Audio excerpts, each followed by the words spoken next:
L'évangile du confort, si souvent prêché dans nos assemblées modernes, promet une paix instantanée et des bénédictions matérielles en échange d'une adhésion superficielle.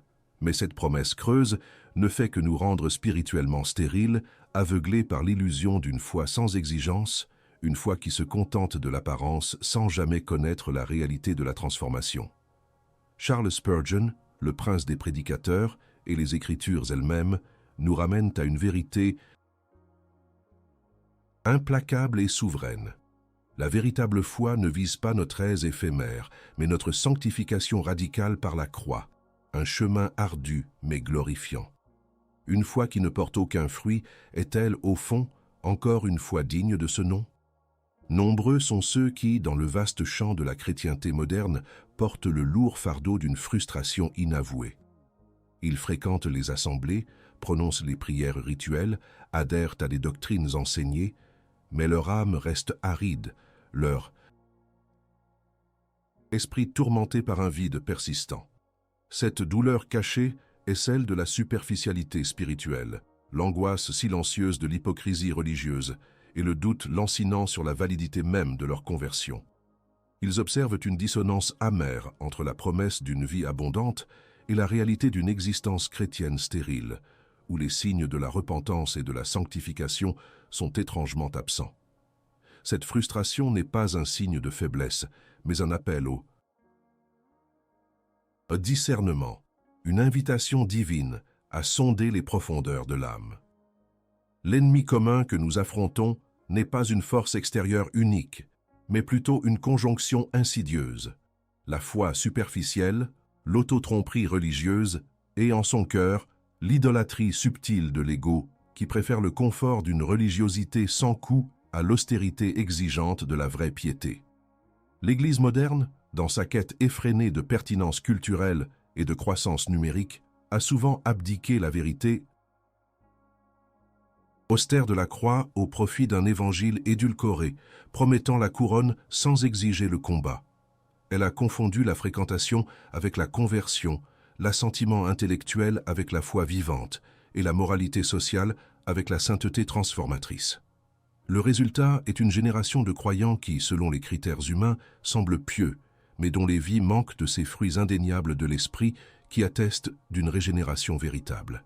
Ils ne sont pas affermis sur la référence de base qui est la saine doctrine. C'est ici que la voix de Charles Spurgeon, ce lion de la foi, résonne avec une clarté prophétique. Sa prédication était une forge où la tiédeur spirituelle était consumée et la foi authentique trempée. Spurgeon, dans la lignée des puritains, n'a jamais hésité à confronter l'illusion d'une foi sans œuvre, rappelant à ses auditeurs que la véritable conversion se manifeste inévitablement par un changement radical de vie, une soumission à la souveraineté de Dieu et une persévérance dans la sainteté. Il savait que l'âme humaine, par nature, est experte en matière de tromperie, capable de construire un simulacre de piété pour échapper à la réalité du jugement divin et à la discipline de la sanctification. Sa référence de base n'était pas les caprices du sentimentalisme religieux, mais la parole de Dieu, inébranlable et éternelle. La douleur cachée d'une foi stérile se révèle souvent dans l'impuissance face au péché, dans l'absence de joie véritable au milieu des épreuves, et dans une profonde incertitude quant à son statut devant un Dieu saint. C'est l'angoisse de celui qui, malgré ses efforts, ne voit pas son cœur transformé, son caractère modelé à l'image du Christ. Cette expérience, loin d'être anormale pour le chrétien authentique qui lutte et aspire à la sainteté, devient un piège mortel pour celui qui ne possède qu'une foi nominale. Pour ce dernier, l'absence de fruits n'est pas une saison de sécheresse temporaire, mais la preuve d'une racine jamais plantée dans le sol fertile de la régénération divine. Nous ne sommes pas ici pour offrir des consolations faciles ou des pansements superficiels à cette douleur. Notre mission, en tant que sentinelle de la vérité éternelle, est de déterrer la racine du problème, d'exposer l'ennemi commun de la superficialité et de pointer vers la seule solution radicale que les Écritures et les géants de la foi ont toujours prônée. Il est temps d'abandonner les subterfuges de la religiosité humaine et d'embrasser la vérité souveraine qui nous libère, même si elle nous confronte d'abord. Ce discours n'est pas un appel à la performance, mais un diagnostic sans complaisance et une invitation urgente à l'autel de la repentance et de la soumission. Car la gloire de Dieu et le salut des âmes sont en jeu. Ne vous méprenez pas, la foi sans fruit n'est pas une foi faible, c'est une foi morte. C'est une illusion dangereuse qui conduit à la perdition. L'Écriture est formelle. Une bonne œuvre découle nécessairement d'une foi vivante. Une foi qui ne produit rien est une contrefaçon, un simulacre dont l'éclat trompeur masque une vacuité mortelle. La prospérité divine n'est pas une accumulation de biens terrestres, mais un trésor de l'âme qui s'exprime par la transformation intérieure et l'abondance des fruits spirituels. Nous allons ensemble sonder les profondeurs de cet enseignement, non pas pour juger, mais pour éclairer, pour confronter l'auto-tromperie et pour exhorter à une foi authentique et résiliente. La vérité est un feu, elle purifie ce qui est pur et consume ce qui est impur. Préparez-vous à laisser ce feu sonder les recoins les plus intimes de votre âme. Arrêtez-vous un instant. Regardez honnêtement votre propre vie, vos motivations les plus profondes, les réalités tangibles de votre cheminement. La question est brutale, elle est même violente, mais elle doit être posée pour votre propre salut. Et si l'absence de fruits évidents dans votre vie, malgré vos années de pratique religieuse, malgré vos prières récitées et vos chants entonnés, était plus qu'une simple faiblesse humaine, plus qu'un moment d'aridité passagère, mais le diagnostic implacable d'une racine morte, incapable de donner vie. Cette interrogation vous pique-t-elle? Vous dérange-t-elle? Vous force-t-elle à regarder au-delà des apparences? Si oui, alors commentez ci-dessous avec le mot « diagnostic » et préparez-vous à ce que la vérité expose ce que vous avez toujours évité. C'est le premier pas vers une profondeur que l'Église moderne a si souvent occultée. La douleur cachée d'une foi stérile, cette angoisse de l'hypocrisie et le doute quant à la validité de sa conversion trouvent sa source directe dans une compréhension pervertie de ce qu'est la foi elle-même. L'ennemi commun n'est pas seulement la superficialité, mais une version anémiée et mutilée de la foi, déconnectée de ses implications existentielles. Charles Spurgeon, avec l'autorité inébranlable des Écritures, diagnostiquait cette condition avec une clarté impitoyable. Il affirmait avec force que la vraie foi ne peut jamais être une entité isolée, inerte, ou un simple assentiment intellectuel à un ensemble de doctrines. Une telle foi, dépourvue d'impact sur la vie, est une imposture, une contrefaçon dangereuse. Spurgeon, dans l'écho de Jacques 2,17, insistait « La foi, si elle n'a pas les œuvres, est morte en elle-même. » Ce n'est pas que les œuvres causent la foi ou contribuent au salut. La grâce souveraine de Dieu en Christ est la seule source, mais les œuvres sont la preuve inévitable et indubitable d'une foi vivante et d'une régénération authentique. L'absence de fruits n'est donc pas un léger défaut, c'est un symptôme de mort spirituelle. C'est le diagnostic d'une âme qui n'a pas été réellement touchée par la puissance transformatrice de l'Esprit Saint. L'ennemi commun, ce christianisme superficiel, prospère sur l'idée que l'on peut croire en Jésus sans que cela n'implique une transformation radicale de son caractère, de ses désirs et de ses priorités. L'Église moderne, dans son désir d'être inclusive, a souvent abaissé la barre de la conversion, permettant à des individus d'entrer dans ses rangs sans jamais passer par le brisement du repentir et l'abandon du moi. Le résultat est une assemblée où de nombreux membres affirment la foi du bout des lèvres, mais dont la vie quotidienne reflète davantage les valeurs du monde que les exigences du royaume de Dieu. La doctrine comparée nous montre que cette vérité n'est pas propre à Spurgeon. Elle est un fil rouge traversant la pensée chrétienne historique. Augustin, des siècles avant Spurgeon, combattait déjà les illusions d'une piété sans amour de Dieu, sans vraie sanctification. La vérité biblique est claire et non négociable. La régénération par l'Esprit Saint est un acte de grâce souveraine qui produit une nouvelle création. en Christ. Ce nouvel être ne peut rester passif. Il manifestera inévitablement des fruits: l'amour, la joie, la paix, la patience, la bonté, la bénignité, la fidélité, la douceur, la maîtrise de soi. Ce ne sont pas des options, mais des preuves irréfutables d'une vie nouvelle. L'absence persistante de ces fruits n'est pas une simple faiblesse. C'est une indication troublante que l'arbre n'a peut-être jamais été réellement planté par la main de Dieu. Spurgeon avertissait avec insistance contre la présomption. Beaucoup se bercent de l'illusion de leur salut parce qu'ils ont fait une prière, qu'ils ont été baptisés ou qu'ils assistent fidèlement au culte. Mais ces actes extérieurs, si la réalité intérieure de la régénération est absente, sont des sables mouvants sur lesquels on bâtit sa maison. Ce n'est pas une question de profession, disait-il, mais de possession. Possédez-vous réellement Christ ou possédez-vous simplement une idée de lui? Ce trésor impérissable du Saint-Esprit, cette prospérité divine véritable, ne se trouve pas dans les bénédictions matérielles que Dieu accorde, car il les accorde aussi aux impies, mais dans la communion intime et transformatrice avec Dieu lui-même. La vraie richesse est la possession de Dieu, et cette possession se manifeste par une vie qui lui est conforme. La doctrine comparée nous enseigne que cette perspective n'est pas un particularisme de Spurgeon. Calvin, dans ses instituts, exposait la nécessité des bonnes œuvres comme preuve de l'élection. A.W. Tozer, un autre géant de la foi, dénonçait la superficialité et la légèreté du christianisme de son temps, appelant à un retour à une foi radicale et coûteuse. Tous convergeaient vers la même conclusion. Une foi qui ne transforme pas est une foi qui ne sauve pas. Ce n'est pas que nous soyons sauvés par nos œuvres, mais nous sommes sauvés pour les œuvres. Elles sont le témoignage incontestable de la grâce souveraine agissant en nous. Ce diagnostic est un avertissement solennel. Si vous vous trouvez dans un état de stagnation spirituelle chronique, où le péché continue de régner sans entrave, où l'amour pour Dieu et pour le prochain est tiède, où la discipline chrétienne est inexistante, alors il est temps de sonder votre cœur devant Dieu avec une honnêteté brutale. Ne vous contentez pas de l'apparence, ne vous réfugiez pas derrière une étiquette.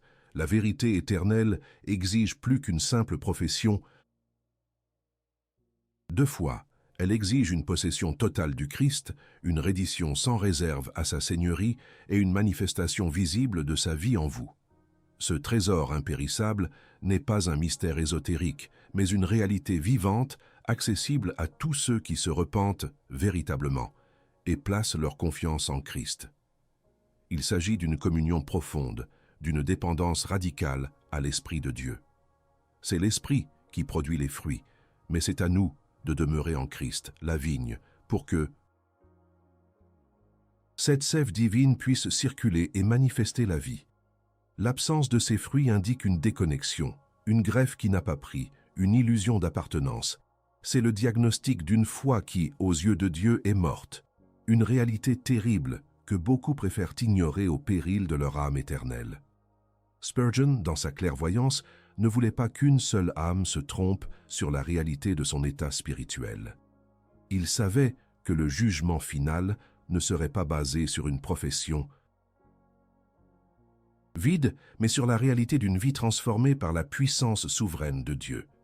C'est pourquoi il prêchait la sanctification avec autant de ferveur que la justification par la foi. Il comprenait que l'une est l'évidence de l'autre. Le vrai trésor du chrétien est une foi vivante, active, purificatrice, qui se soumet à la sainteté inflexible de Dieu et qui témoigne par sa vitalité de la grâce inéluctable du Sauveur. Ignorer le diagnostic d'une foi sans fruit n'est pas une option inoffensive, c'est un chemin dangereux qui mène à des conséquences spirituelles et éternelles d'une gravité terrifiante. Le mensonge d'une religion facile, d'une conversion sans coût ou d'une piété sans œuvre engendre une agitation intérieure constante, une insécurité spirituelle masquée par des performances religieuses et finalement une perdition certaine. La douleur cachée de l'hypocrisie et le doute sur la validité de sa foi se transforment alors en un tourment insupportable car l'âme pressent sa propre faillite devant un Dieu saint. Spurgeon, dans ses sermons, dépeignait avec une clarté poignante le sort de ceux qui se bercent d'illusions spirituelles. Il mettait en garde contre la fausse paix, celle qui provient de l'ignorance ou de la dénégation, et non de la réconciliation véritable avec Dieu par le sang de l'agneau. Une foi sans fruit ne peut offrir aucune assurance solide face à la mort et au jugement. Comment un homme peut-il se sentir en sécurité sur un navire qui coule simplement parce qu'il a acheté un billet? La profession religieuse sans la possession de Christ est une tromperie mortelle. C'est l'ennemi commun, l'auto-tromperie, qui s'immisce dans les cœurs, promettant le ciel sans exiger le changement. Les conséquences pratiques de ce mensonge sont multiples. Premièrement, une vie chrétienne sans fruit est une vie de défaite chronique face au péché, sans la puissance régénératrice de l'esprit qui produit la sanctification. L'individu se retrouve impuissant face à ses passions, à ses mauvaises habitudes et aux tentations du monde. Il confesse le péché du bout des lèvres, mais ne le hait pas vraiment. La lutte contre le péché n'est plus une guerre livrée avec la certitude de la victoire en Christ, mais une série de capitulations honteuses. L'absence de fruit est une preuve de cet esclavage persistant. Deuxièmement, ce mensonge conduit à une idolâtrie subtile. L'individu, incapable de trouver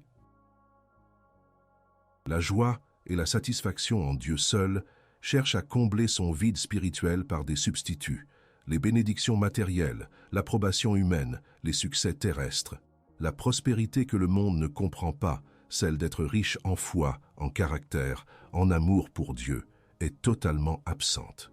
À la place, il y a une course effrénée après les mirages du bonheur que le monde propose, trahissant ainsi son allégeance à un Dieu autre que le Créateur souverain. Spurgeon soulignait que le cœur humain est une usine à idoles. Une foi sans fruit prouve que les idoles sont toujours sur le trône. Troisièmement, le mensonge d'une foi stérile sape le témoignage de l'Église et discrédite le nom de Christ. Comment le monde peut-il croire en la puissance transformatrice de l'Évangile lorsque ceux qui le professent vivent des vies indistinctes, voire scandaleuses? L'hypocrisie démasquée est un poison qui détruit la crédibilité de la foi.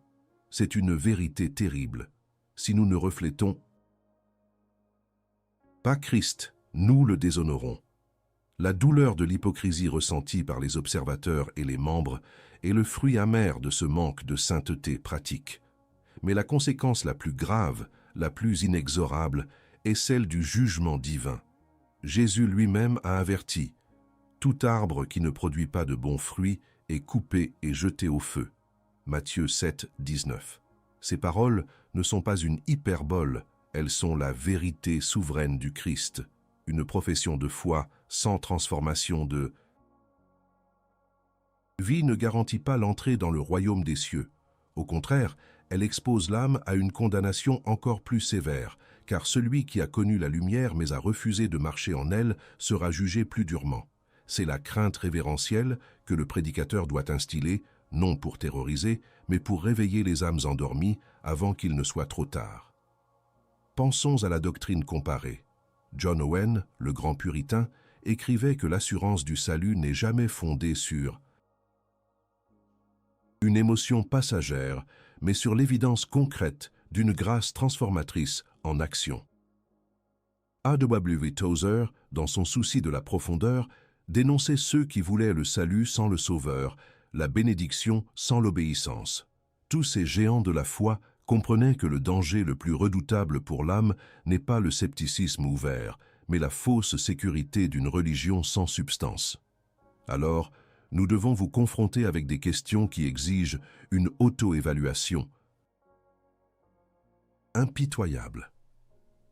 Ne les esquivez pas. Laissez-les résonner dans les profondeurs de votre conscience. Vos habitudes de vie ont-elles réellement changé depuis votre profession de foi? Avez-vous une victoire croissante sur le péché que vous détestiez autrefois? Ou continue-t-il à régner sans entrave? Votre amour pour Dieu est-il plus ardent? Votre dévotion plus profonde? Ou n'est-ce qu'une flamme vacillante prête à s'éteindre? Le monde vous reconnaît-il comme différent ou vous confonde-t-il avec ses propres enfants? La parole de Dieu est-elle le trésor de votre cœur ou un livre poussiéreux sur l'étagère? L'âme humaine est experte dans l'art de la justification et de l'excuse. Mais le trône de Dieu ne connaît pas les prétextes. La vérité inéluctable est que l'absence de fruits est un miroir qui reflète non pas une faiblesse, mais une vacuité spirituelle profonde. C'est le signal d'alarme le plus urgent que Dieu vous envoie, vous pressant de vous réveiller de votre sommeil mortel. L'agitation que vous ressentez n'est pas une malédiction, mais une miséricorde, un dernier appel à la repentance avant que la porte ne se ferme. C'est l'urgence spirituelle qui doit nous animer. Cette prospérité divine, ce trésor de l'âme, n'est pas une récompense pour nos efforts, mais le fruit de la grâce souveraine de Dieu qui travaille en nous si nous lui sommes soumis.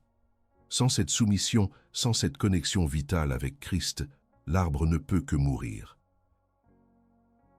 Les conséquences du mensonge d'une foi stérile sont l'éloignement de la face de Dieu, la privation de sa joie et, ultimement, le jugement juste et terrible qui attend tous ceux qui ont préféré les apparences à la réalité, le confort à la croix. Il est temps de rompre avec cette façade. Il est temps de confesser ce que votre cœur sait déjà. Cette vidéo vous pousse-t-elle à regarder au-delà de vos justifications, à admettre une vérité difficile sur votre propre parcours spirituel? Si l'honnêteté vous frappe, si la conviction vous saisit, alors laissez la parole de cette vidéo être un miroir impitoyable. Commentez maintenant avec les mots « Je confesse » et commencez le processus de libération en brisant le silence de l'auto-tromperie. Que votre aveu public soit le premier pas vers le repentir radical et une foi vivante. Ayant diagnostiqué le mal et sondé les abysses de ses conséquences, il est temps de présenter la solution radicale et inébranlable que les Écritures et les géants de la foi ont toujours proposé. Il ne s'agit pas de conseils psychologiques éphémères, ni de stratégies de développement personnel, mais d'un appel urgent à l'autel de la repentance et de la soumission totale au Christ. La douleur cachée d'une foi stérile ne se guérit pas par l'apaisement, mais par la chirurgie divine de la vérité. L'ennemi commun, l'auto-tromperie, ne se vainc pas par des compromis, mais par une reddition sans réserve à la souveraineté absolue de Dieu. Charles Spurgeon, avec l'autorité d'un prophète et la tendresse d'un pasteur d'âme, ne laissait jamais ses auditeurs dans le désespoir sans leur montrer le chemin de la rédemption. La solution à la foi sans fruit réside dans une compréhension et une application profonde de ce que signifie réellement la conversion et la foi authentique. Ce n'est pas une prière récitée, ni un sentiment fugace, mais un acte de confiance totale en Jésus-Christ qui s'accompagne toujours d'un repentir radical et d'une soumission active à sa seigneurie. Le repentir, selon Spurgeon et toute la tradition réformée, n'est pas une simple reconnaissance du péché, mais un changement profond de mentalité et de direction. C'est se détourner activement du péché, le haïr, l'abandonner, et se tourner vers Dieu avec un désir ardent d'obéissance. Il est impossible de prétendre à une foi vivante si l'on continue à chérir secrètement le péché dans son cœur.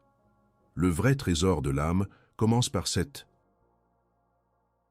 brisure, cette reconnaissance de sa propre dépravation et de son besoin absolu de la grâce souveraine de Dieu.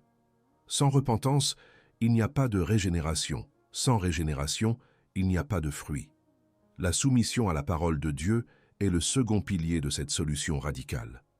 La foi authentique n'est pas sélective. Elle embrasse toute l'Écriture comme la vérité éternelle et infaillible de Dieu. C'est laisser la parole sonder, corriger, instruire et diriger chaque aspect de sa vie. Une foi sans fruit est souvent une foi qui a relégué la Bible à un statut secondaire, la traitant comme un recueil de bons conseils plutôt que comme la voix souveraine du Créateur. La sanctification, ce processus par lequel nous sommes rendus de plus en plus conformes à l'image du Christ, est impossible sans une immersion constante dans les Écritures et une obéissance à ses préceptes inexorables. Le renoncement est une autre exigence incontournable. Jésus a dit « Si quelqu'un veut venir après moi, qu'il renonce à lui-même, qu'il se charge de sa croix et qu'il me suive. Matthieu 16, 24. Le renoncement à soi-même signifie la déposition de l'ego de son trône. C'est admettre que la vie ne tourne pas autour de nos désirs, de nos ambitions, de notre confort, mais autour de la gloire de Dieu. C'est une abnégation radicale qui s'oppose frontalement à l'idolâtrie du cœur et à la souveraineté du moi, cet ennemi commun qui nous maintient dans la stérilité. C'est là que réside la véritable prospérité divine, non dans l'accumulation, mais dans le sacrifice de soi. Enfin, la croix est au centre de toute solution radicale. Ce n'est pas un symbole décoratif, mais le lieu de la mort au péché et de la résurrection à une vie nouvelle. La foi vivante ne s'arrête pas à la simple croyance en la mort substitutive du Christ pour nos péchés. Elle embrasse la croix comme le principe de sa propre vie. Cela signifie que le chrétien authentique est crucifié avec Christ, et que ce n'est plus lui qui vit, mais Christ qui vit en lui. Galates 2, 20. C'est ce processus profond, douloureux, mais glorieux, qui produit inévitablement les fruits de l'esprit. La doctrine comparée nous éclaire sur cette unité de pensée. A.W. Tozer, dans ses appels passionnés à une relation plus profonde avec Dieu, soulignait que la facilité et la superficialité du christianisme moderne étaient le signe d'une crucifixion manquée. C.S. Lewis, bien que dans un style différent, exposait la nécessité d'une foi coûteuse, d'un abandon total, d'une soumission à Aslan le lion qui n'est pas un lion apprivoisé. Tous ces géants de la foi savaient que la solution n'était pas de rendre l'Évangile plus attrayant, mais de le présenter dans sa vérité brute, exigeante et transformante. La révélation du vrai trésor de l'âme, comme Spurgeon l'a découverte et enseignée, ne se trouve pas dans une vie exempte de difficultés, ni dans l'abondance matérielle, mais dans la richesse impérissable d'une âme unie à Christ par une foi vivante et fructueuse. Cette richesse est la paix véritable, la joie inébranlable même au milieu des épreuves, la puissance sur le péché et la certitude inaltérable du salut. C'est une prospérité divine qui surpasse toute compréhension humaine, car elle est enracinée dans le caractère souverain et éternel de Dieu lui-même. Cet appel à l'autel n'est pas un appel au perfectionnisme, mais à la sincérité radicale. C'est un appel à cesser de jouer à la religion et à embrasser la réalité sacrée de la vie en Christ. C'est un appel à l'introspection honnête, à la confession sans détour et à une reddition inconditionnelle au Seigneur Jésus-Christ. La solution n'est pas le confort, mais la sanctification, non la facilité, mais la fidélité, non l'apparence, mais la transformation intérieure qui se manifeste inévitablement par une abondance de fruits glorifiant Dieu. C'est l'urgence spirituelle qui doit guider notre réponse. Nous sommes arrivés au terme de notre exploration solennelle sur la nature dangereuse d'une foi sans fruit, un diagnostic que Charles Spurgeon et les Écritures elles-mêmes ont toujours posé avec une clarté inébranlable.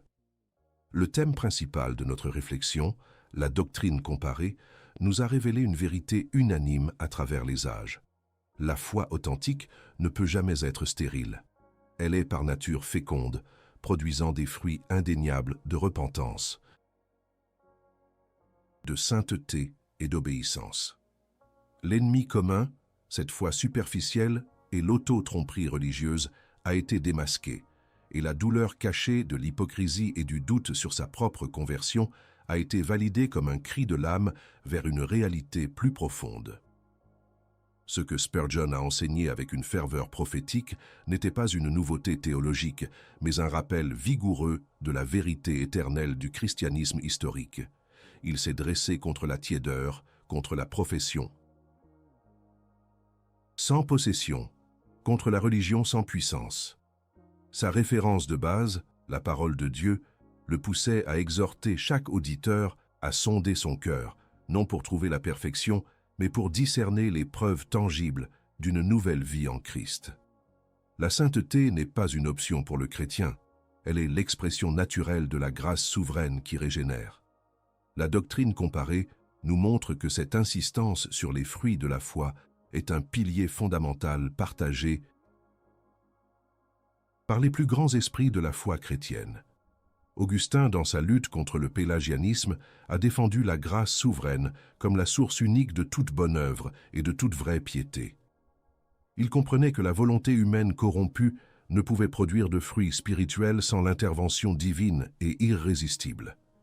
Pour Augustin, une foi sans amour était une foi morte, et l'amour se manifeste par l'obéissance. A.W. Tozer, à son époque, a également élevé une voix solennelle contre la superficialité rampante du christianisme.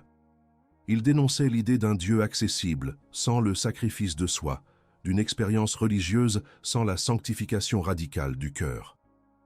Pour Tozer, la profondeur de la foi se mesurait à l'intensité de notre amour pour Dieu et à notre renoncement au monde. Il affirmait que le vrai trésor n'est pas dans les bénédictions que nous recherchons, mais dans la communion intime avec le Dieu vivant, une communion qui ne peut exister sans une pureté de vie manifeste. C.S. Lewis, avec sa perspicacité intellectuelle, a souvent mis en lumière le coût radical de la discipula. Il nous rappelait que suivre Christ, c'est se laisser transformer jusqu'à la moelle, un processus souvent douloureux et exigeant. La foi sans fruit était pour lui une contradiction dans les termes, car une rencontre véritable avec le Christ, le grand lion Aslan, ne peut laisser une âme inchangée. Le christianisme, insistait-il, n'est pas une simple moralité améliorée, mais une renaissance totale, une greffe de la vie divine dans l'âme humaine. Ainsi, l'enseignement de Spurgeon sur la foi sans fruit ne se tient pas isolé, mais fait partie d'un héritage théologique riche et unifié. Il est un écho puissant à travers les siècles, rappelant que la nature du christianisme est transformative et productive. La question n'est pas de savoir si vous avez des difficultés à porter des fruits, car même le chrétien le plus mature lutte et tombe, mais de savoir s'il y a une direction vers la sainteté, une aspiration constante à la ressemblance à Christ et une évidence de la vie nouvelle qui se manifeste malgré les imperfections. L'absence persistante de fruits n'est pas un signe d'immaturité, mais d'une incrédulité profonde. Elle révèle une idolâtrie du cœur, où le moi, le confort ou les plaisirs du monde ont pris la place du Dieu souverain. Le jugement n'est pas une menace arbitraire, mais la conséquence juste et inéluctable d'une âme qui a refusé le don de la grâce transformatrice pour s'accrocher à l'illusion d'une religion sans exigence. Alors, où vous situez-vous dans cette réalité impitoyable? Êtes-vous un arbre stérile au bord de la coupe ou un arbre planté près des ruisseaux d'eau qui donne son fruit en sa saison et dont le feuillage ne se flétrit point?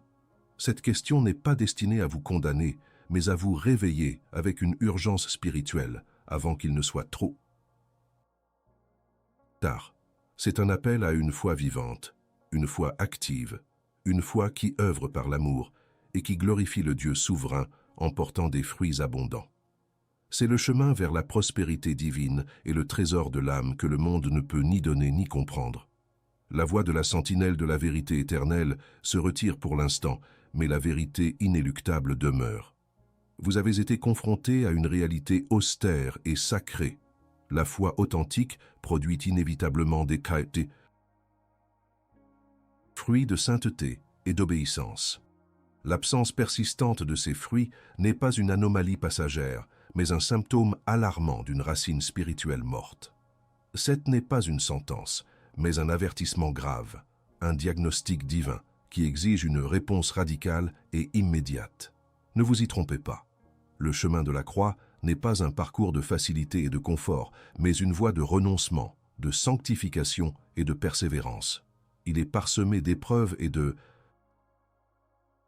luttes, car c'est dans le creuset de l'adversité que la foi véritable est forgée et que ses fruits sont purifiés. La prospérité divine que nous prônons n'est pas l'absence de souffrance, mais la présence de Christ au milieu de celle-ci, produisant en vous un caractère qui reflète sa gloire.